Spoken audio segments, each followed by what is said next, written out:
दंतेवाड़ा में 2 इनामी नक्सलियों ने सरेंडर किया है। लोन वराटू अभियान के तहत ये सफलता हाथ लगी है, जहां 2 इनामी नक्सलियों ने सरेंडर किया है। और आपको बता दें कि नक्सली सुखनाथ पोटाम पर 3 लाख का इनाम घोषित था, लक्ष्मण भोगाम पर 2 लाख का इनाम घोषित था। दंतेवाड़ा जिले में लगातार लोन वराटू अभियान से सफलता जवानों को मिल रही है और इसी कड़ी में 2 नक्सलियों ने सरेंडर किया है। ये नक्सली कई बड़ी वारदातों में शामिल रह चुके थे।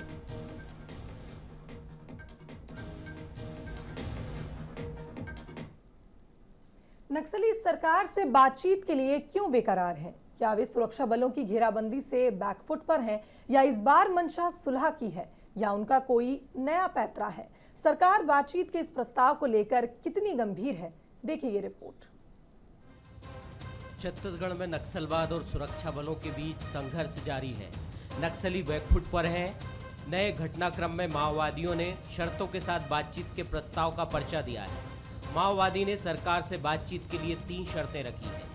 सशस्त्र बलों को हटाने, माओवादी संगठन पर लगाए गए प्रतिबंध हटाने और जेलों में बंद माओवादी नेताओं को बिना शर्त रिहा करने की मांग की है।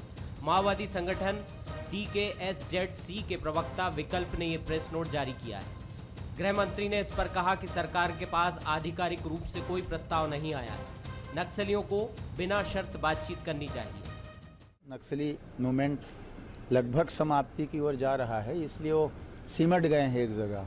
रही सवाल उनके प्रपोजल का, तो अभी एथेंटिक रूप से न मुख्यमंत्री के पास आया है, न मेरे पास, न DG के पास।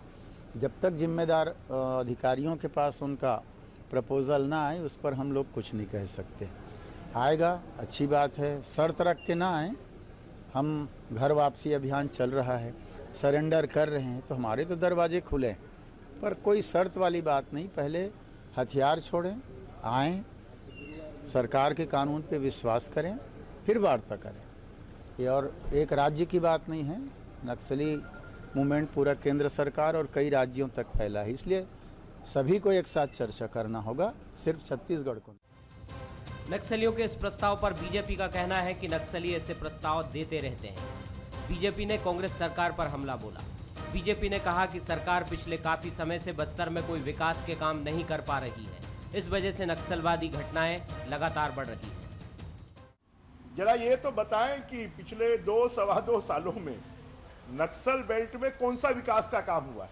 इस सरकार ने कोई भी ऐसा काम नहीं किया है कि जिससे वहां पर विकास की अवधारणा पैदा हुई हो और वहां के लोग नक्सलवाद से दूर हुए हों।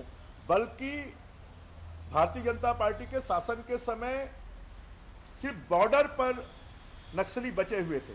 अब नक्सली गतिविधियां फिर से धमतरी नगरी में शुरू हो गई हैं, देवभोग में शुरू हो गई हैं, राजनांदगांव में शुरू हो गई है, कांकेर में शुरू हो गई हैं। नक्सली फिलहाल बैकफुट पर चल रहे हैं और उनका ये प्रस्ताव आना ये माना जा रहा है कि वे हतोत्साहित हैं। हालांकि सरकार ने इस प्रस्ताव को खारिज नहीं किया है। सरकार ने बिना शर्त बातचीत की बात कही है, लेकिन इस प्रस्ताव की अभी कई परतें खुलना बाकी है। क्या वाकई नक्सलियों की मंशा एक टेबल पर बैठकर बातचीत से सुलह की राह पर चलने की है, या फिर उनका ये कोई नया पैतरा है? यह आने वाले दिनों में साफ हो पाएगा। अभिषेक